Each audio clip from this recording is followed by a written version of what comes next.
What's up, wizards? It's Dev from the place where just a bunch of magic-liking fools around here. I think the time has come. The time is here, everybody. I keep saying I'm going to do it, and I never actually do it. But with rotation right around the corner, it's probably time we actually review the sleepers we made for them rotating sets. Because if these cards were going to do anything, they would have been gone and done it, as we say in the South. So let's go ahead and get to it. Starting actually with the most recent set first. It turns out that like 2.5 years ago, I already reviewed some of my sleepers for Midnight Hunt and Crimson Vow. We're still going to re-review them here, but I'm going to wait until the end of the video and do these kind of in reverse chronological order so that the video doesn't feel like deja vu to everyone involved, including myself. So let's go ahead and get started with some of the best dev faces you'll ever see. For instance, look at this goober. Look at this guy over here. He looks skeptical of his own card, but he also looks serious. Dev looks serious here about Arc Spitter. So serious that I'm pretty sure I keep calling it Arc Splitter throughout the entire thing. Don't even know the name of the card. That's a problem with me sometimes. This is my honorable mention for NC New Capenna, and it's not good. This is not at all a good card, but I don't expect any of my honorable mentions to have been particularly good cards, and I think Arc Spitter's a great example of that. Honestly, I don't expect to get more than like 2 per video, correct? There's not 10 sleepers in any Magic set. Not usually, especially in this day and age when everyone's seen all the cards hundreds of times before they ever open them in a pack. We've all done all the speculation on Reddit up to then. It's really hard to find sleepers nowadays. So I really don't expect to find 10 of them. I expect to find roughly 2 in all the garbage that I throw at the wall. Arc Spitter, though, is garbage. It is in that category. Next is Gilded Pinions. I think this is actually number 10 on the list, and Dev seems kind of excited about this one. He seems like he's defending it right here.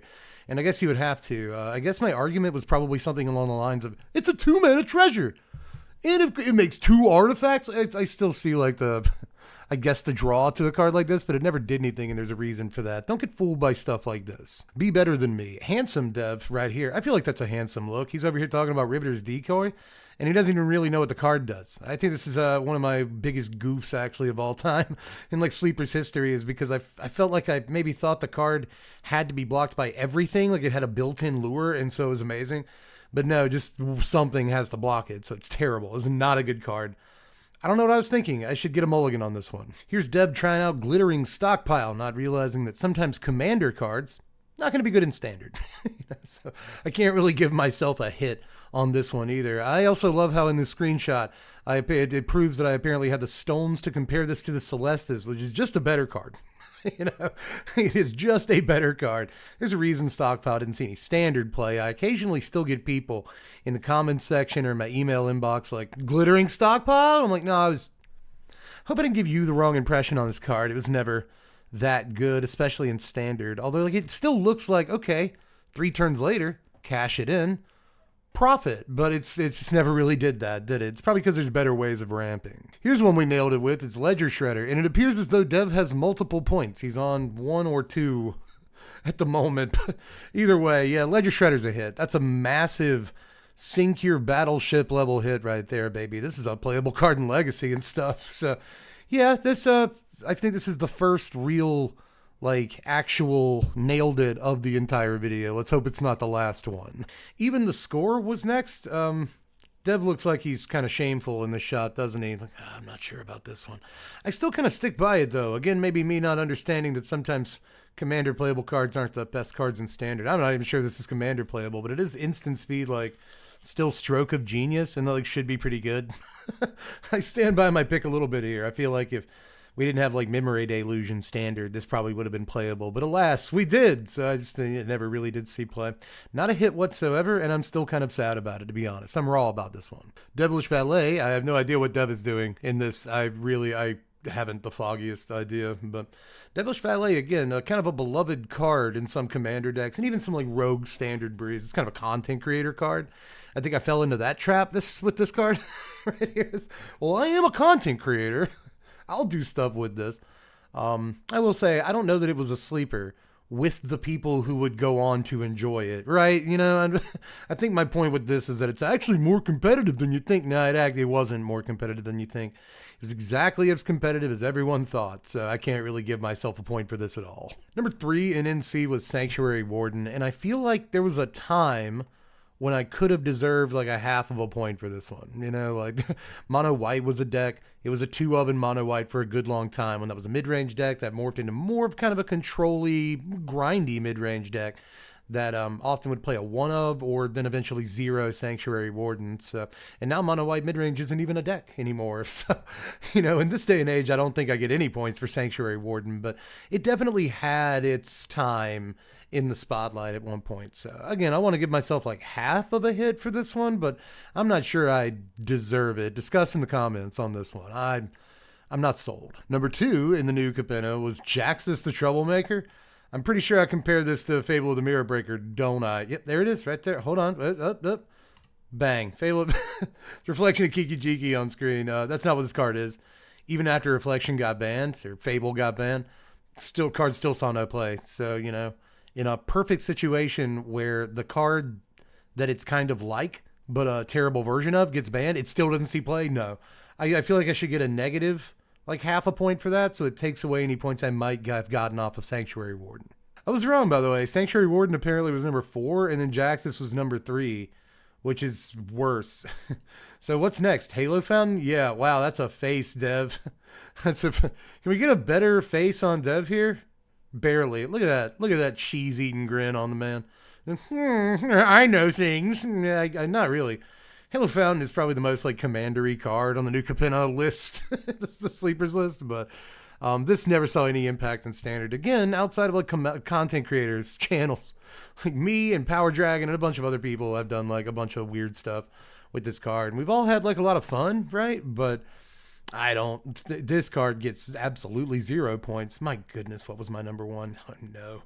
Oh no, stimulus package. Look at me. I've got a point for you. No, you don't.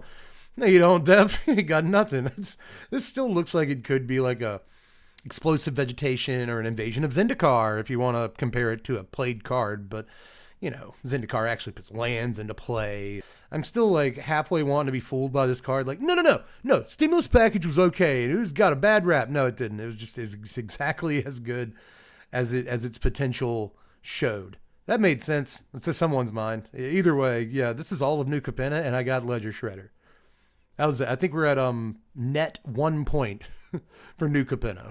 Next is Kamigawa. A lot of powerful cards in this set, right? Honorable mention was Runaway Trashbot. And you can see Dev closing his eyes to the world, shielding himself from the criticism he knows he'll get. Honestly, I still look at Runaway Trashbot, and I'm like, combo potential, but obviously the card didn't do anything of the sort. Sunblade Samurai up next. Okay, I see what you're doing, Dev. This was another one that was in like the mono white mid-range decks, but not even for as long as Sanctuary Warden.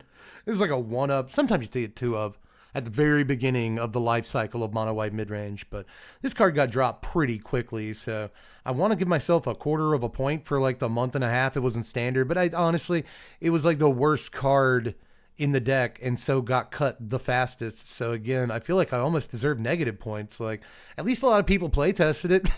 There's that. So I guess 0, a fat 0 is probably the actual call on this. I wonder if there's anyone in the comment section want to defend me on that, but I don't think so.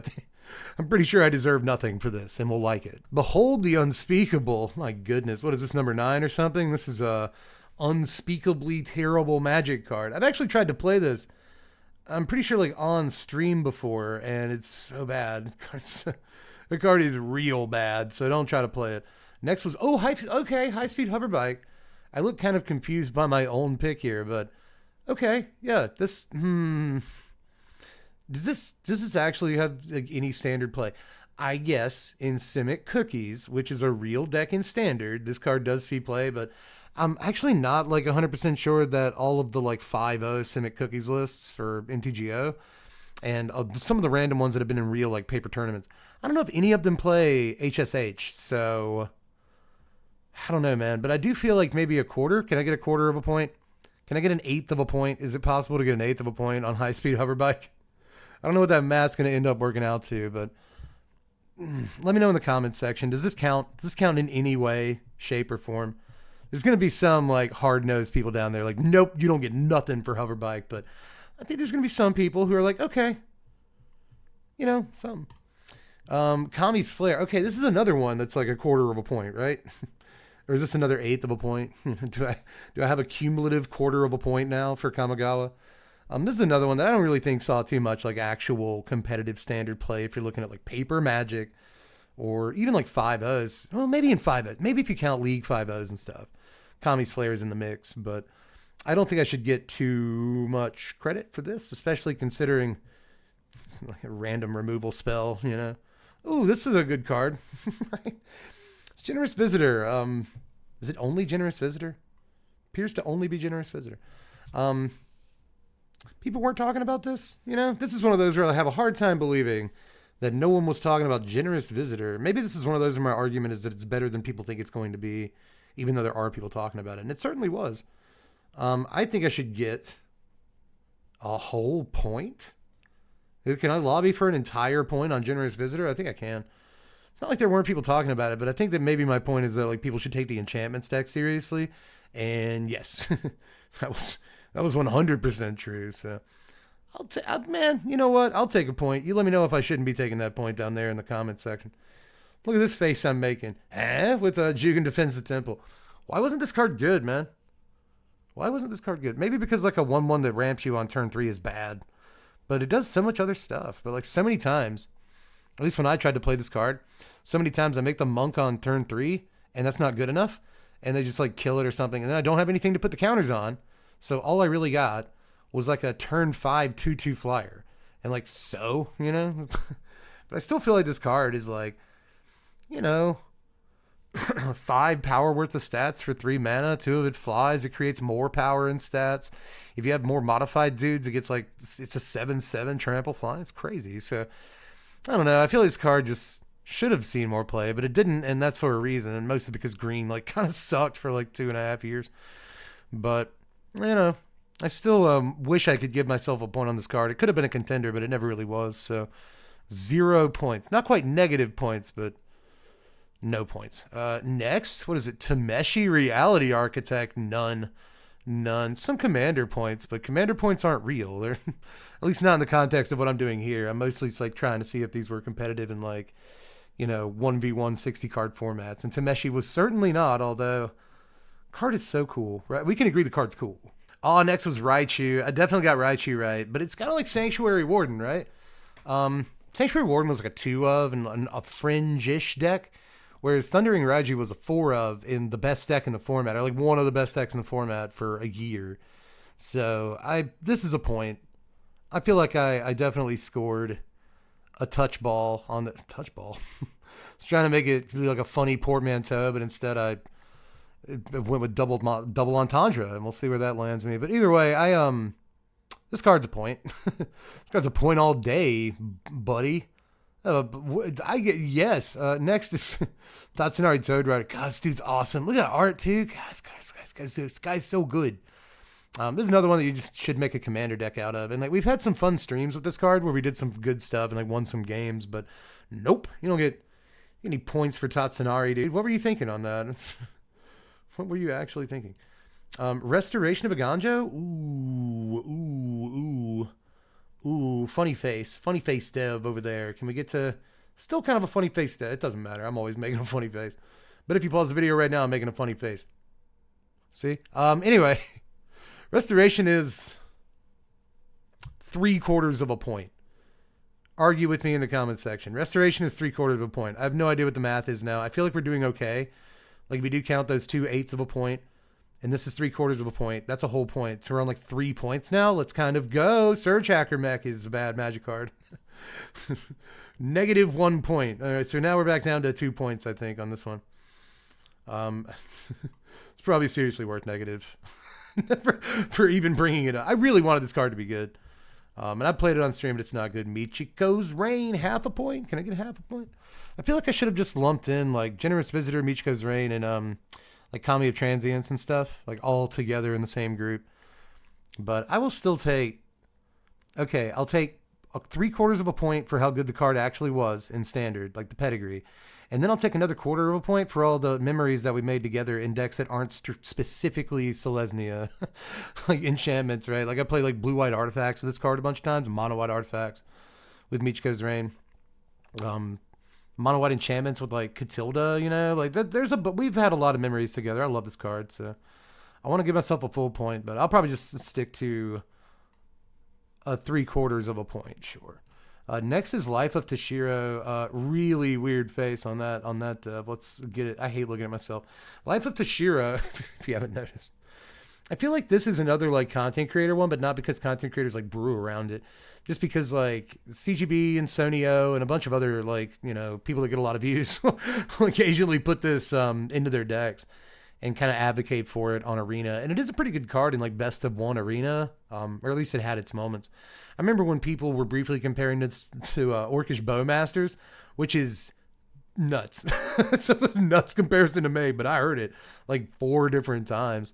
But I still can't really give myself anything on this one. I don't recall ever having seen this in like a real, quote unquote, real, using that term very loosely, but I think you know what I mean, real list. So I don't think I deserve dirt for that one. Number 1, yeah, oh man. Oh, I feel so bad. This card sucks. Number 1 was Spirit Sister's Call, and obviously I'm very excited. You can see. And I'm doing the anime face where the light is reflecting off my glasses. Like there's, sorry for the noise, headphones users, but I was trying to replicate an anime sound effect. But yeah, I look pretty excited trying to explain why I think this is good and I'm wrong. It's really painful that I'm wrong. This card's really intriguing and cool, and I love it to this day. I think it's awesome, and the flavor's cool, and the name is cool. It's so cool, but like, cool cards aren't always great. And if you're going to pay 5 mana for a sort of reanimation effect, you ought to do it on a thing that, doesn't have to survive until the end step. And if it's going to cost 5 mana, it might as well do other stuff too, Cruelty of Gix or something. So there's just a million other ways to reanimate stuff. And even though this one's like tricky and you can like, reanimate enchantments by sacking enchantments, and that's fun with like Hopeless Nightmare. There's all kinds of like lines to take with the card. It's just not good. And I deserve no points, but I still think we did okay. I think net 2 points if you actually take my -1 point seriously on Surge Hacker Mech, which I'm not sure you should, because like I'm not the only one, right? Like Saffron Olive is a big fan of Surge Hacker Mech. It's not just me out here. So, but yeah, the card didn't do anything. So I think we're on like 3 total points, something like that so far. And I wanted to be on 2 points per video average. So we're kind of below average. And again, I think if you don't deduct a point for Surge Hacker Mech for meme purposes, then we're right on target right now. But let's move on to one of the Innistrad sets. Which one? I'm not sure which one this is. Midnight Hunt, sure. Why not? This is... Dev, you're looking weird. I've got like a giant pimple in the middle of my forehead. I'm also wearing one of my favorite shirts, though, so it kind of balances out. Nebelgast Intruder was my HM for Midnight Hunt. It's so bad, dude. That is worth -1 point. This draft card, don't let it fool you, Dev. Don't just let flash creatures fool you. This is the going rate for a 2-drop flash guy, like Fairy Miscreant or something. Why would this cost 3 mana and still be good? In any world, it's not. So maybe I do deserve the -1 point for this one. I'm not sure.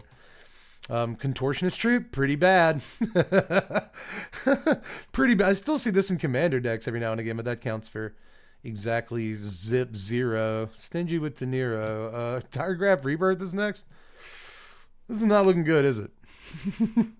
I would say this is not looking great. Diregraph Rebirth is a bad card. Mask of Gristlebrand. I will defend myself by saying that this one fooled a lot of people. This one fooled so many people. I still get people in my email to this day, like, check out my Mask of Gristlebrand deck for Deck Doctor, and I'm like, I don't want to tell you to cut Mask of Gristlebrand, but it's how this like usually starts out. This is an email that I send back. Man, I wish that card was good. Angel Fire Ignition. I look kind of reticent here. I look reluctant to tell you it's a good card, but no, it turned out to be pretty good. This is another arena special, though, isn't it? I'm not sure how great this card actually was in competitive play at any point during its life cycle, but, I still feel like a half-ish of a point. Like there were aggro decks this card was evolved in, especially the Boros aggro deck before the current incarnation of, like, get 12 permanents on turn 2, that thing. It's going around right now. We had a deck that actually played like fair Boros aggro, and it was really good. It played like Sunset Cavalier, and it feels like you have to be a boomer to remember that deck, but it's only like a year and a half, 2 years ago. And it also played 2 Angel Fire Ignition as kind of a finisher, and it was really, really good. So I think I may deserve like half a point on that one. I talked for long enough about it here, didn't I? Jeez. Heirloom Mirror is next. Look at that. Look at Dev. Look, his little cat face. This one is not good. I'm still raw about this one too, though. I wanted this card to be good so bad, man. Like it's a reanimation outlet. I get to discard cards to it. I get to mill cards. I get to have a 4/4 flyer like later on in the game. All this is, if you didn't have to pay a mana to use to activate this card, it would be very. I would think this card would be very good, but it's bad. Like people play. Oh my! I can't even remember what the name of the card is now. Any other day I would be able to remember the name of it. It's like Collector's something. Maybe it's not. Collector's Vault. Is that it? Like the 2 mana artifact that you like pay to, tap it, discard a card, draw a card, create a treasure token. People play that. And like Heirloom Mirror is so close to that. So like, darn it. This card didn't see play. PG, darn it. But it didn't. So no points. Graveyard Trespasser. Look at him. Look at him. Look at that. Woo! He was right, man. If no one was talking about this card before the set came out, then like, what are you doing? This card's obviously like busted. It's not busted. It's not broken or anything, but just a really, really, really good creature. Does something every turn, affects your opponent, affects their game state. Really difficult to deal with, can get large too. Like, just so good. Card was such a role player in like so many decks. Never like the star, always the bridesmaid and all that stuff, but really showed up a lot in standard. So yeah, point. We get a hit for that one, kids. Guaranteed. Is that like a 1.5 because of Angel Fire Ignition? Something like that? Okay, we're getting there. We're getting back up. Count of 8, but we're back on our legs. We're finding them. They're shaky, but we're getting back to our legs. Here comes Search Party Captain. Even Dev here looks like oof. Oof. Mad Scientist Dev, a little tough to pair coming out. He's getting old. Search Party Captain is not good. Card just isn't a good card. So it's bad. Galvanic Iteration, yes. Point. Can we get a point for Galvanic yet? Yeah, probably. I was talking about Dual Strike and Teach by example. These cards did see like a little bit of play.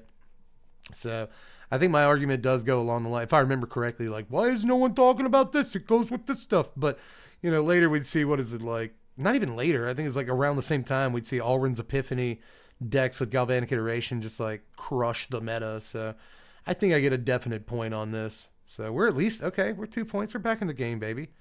We're up. Ghoul Caller's Harvest? No. No, I would say. Light Up the Night? Yeah, shameful. Look at you. Look at you. You're like, it's bad. Why are you comparing it to Light Up the Stage? Because they both say light up? I'm probably specifically saying, like, Light Up the Stage is the better card. It's the better card with light up in the name. But yeah, I think that this card is kind of special to some people, Light Up the Night. Myself included, but it didn't really see real standard play, so no. Smoldering Egg, yes. Half a point? Can I have half a point on Smoldering Egg? It had its moment, right? But I can't remember how long its moment was. Was Smoldering Egg like a real standard card for like 6 months or 6 weeks? Because I can't remember, but it was one of them. And I cannot remember which, but I feel like maybe half a point is like, yeah, sure. So let's get 2.5 points. Okay, so we have like a 1.5 point leeway or something like that for Crimson Vow. But if I remember correctly, Crimson Vow is especially atrocious. Like my performance in Crimson Vow is really bad, I think. Look at me. I mean, look, how could it not be? Look how silly I am. We got Hole in His Beard Dev. I wore this exact outfit like literally yesterday, by the way, so I still look exactly like this. I'm making fun of my appearance, which you should never. Don't make fun of people's appearance, but I guess you can be self-deprecating in a kind of a funny way. Another way to be self-deprecating in a funny way is to talk about how dumb you are when you make certain picks, and I think Stensia Uprising is definitely a good example of that. It's not good. It's not very good. This says honorable mentions. No, it doesn't. Okay, there's another one. Flame Breather. That counts, right? That's a good card. I'm trying to find like a good dev and I just can't. I don't think I'm going to look good in this video. I look like a bum. You look like a bum, kid. I should have at least shaved. Like, hair down's fine. You got to shave. But, Kessig Flame Breather. Tell me in the comment section what I get for this. Is it 0 points? Is it 1/4 of a point? Is it 1/4 of a point? I think maybe. Probably not. Boarded Windows is so bad. No, again, if point deductions are a thing, I should probably get them for this card. Ported window is bad. Next is Gift of Fangs. Just no points. Gift of Fangs, man. A dead weight that is also, you know, a better unholy strength. Why wasn't this a good Magic card again? Tell me. Again, could have been a contender. Blood Fountain. Apparently, like a mono black artifact is gonna get me. Like every there's Heirloom Mirror in the last one. It's Blood Fountain in this one. Not good. Not good stuff so far. Oh, Storm Chaser. Yeah, man, this is in like Bant Toxic sometimes. It's in the Ivy deck. It's in Illuminator Virtuoso decks. Just been like, again, a real role player all throughout its tenure. So like, I don't know if I deserve an entire point on this, but I'll at least take like half of one. It's occasionally in mono blue, but still, the Storm Chaser I'll take like some amount of points on, but I'm really not sure how many to award myself. I'm trying to be as impartial as possible, but you know, I'm awarding myself points. How is that possible? Winged Fortin is bad. It's so bad, dude. It's a bad Magic card. So it's terrible. Again, like Commander card, right? Like, it's Commander card depth. Creepy Puppeteer. This is another one that I still like. Maybe not to this day, but until relatively recently, I had people in my email inbox like, Creepy Puppeteer, man. And it's like, again, I hope this isn't some sort of weird, like, Mobius strip interaction where we fed into one another and I originally told you this is a good Magic card and like 2 years later you're still like, yeah, Creepy Puppeteer, we got to make it work. And like it's just not, man. I really think this still looks like a pretty decent card, but it turns out that it wasn't. Don't even play 4-drops in your aggro deck is where we are right now. So I say I get no points on Puppeteer. Aerith, this was a sort of decent Commander card, I guess, but it's also in like a standard infinite combo deck involving Rona that like literally no one plays because it's really, really bad. So no points on Aerith. Ill-Tempered Loner, is this number one? No, not quite. Ill-Tempered Loner is not good. This is another like infinite combo card. This is one where like, I think if you Angel Fire Ignition or like, if you give it lifelink and indestructible and then have it deal damage to itself over and over, then you'll gain infinite life. It's like, it's a weird combo, but I think like, I just really like Boris Reckoner and I'm an old head boomer type who remembers old cards and is like, oh, it's Boros Reckoner. It's really good. It's like, no, it's not necessarily, dude. So just let that be a lesson to me and you. But what was number one? It was the curtains, baby. It was the curtains. Do they match the carpet? I don't know. I was going to say, do the curtains match the drapes? So it's literally synonyms for each other. But yeah, this, okay. Quarter of a point? Do I get any points? Do I get literally any points for this card? I don't think so. Again, like sleeper videos, you never really expect to nail like every single one of them. If I ever do, then I'm some sort of time traveling witch man, right? So just know that. But yeah, I think we did about as good as I would expect to do here, but let me know how you felt. Some of these you might be like, no, Dad, you get half a point for this. And some of them might be like, no, you get no points, or like, you get negative points for Stensia Uprising or something. You know what I mean? So give me all of your arguments down there. Present them before the court in the comments section, and we'll all kind of hammer it out down there. But I guess for now, that's all I got. Can I make myself big? I've always wanted to be big. Can I make myself big? Yes, apparently I can. My computer's allowing me to do so. Aside from that, that's basically all I've got for this one, I think. Just let me know how you felt about all the stuff in the comments section. Like the video. It's the one that it's the button. It looks like a thumb. You click that. And also, you can sub to the sandwich. You don't have to sub to the channel, but that'd be fine too. Sub to the sandwich at the very least. And you can also check out the Patreon, link in the description of that. It's kind of how we're able to continue doing all of this around here in the first place. So for now, that's all I've got for this one. So I will catch you cats later. I'm Deb from the place. Thanks for watching, Wizards. Spread love and be kind.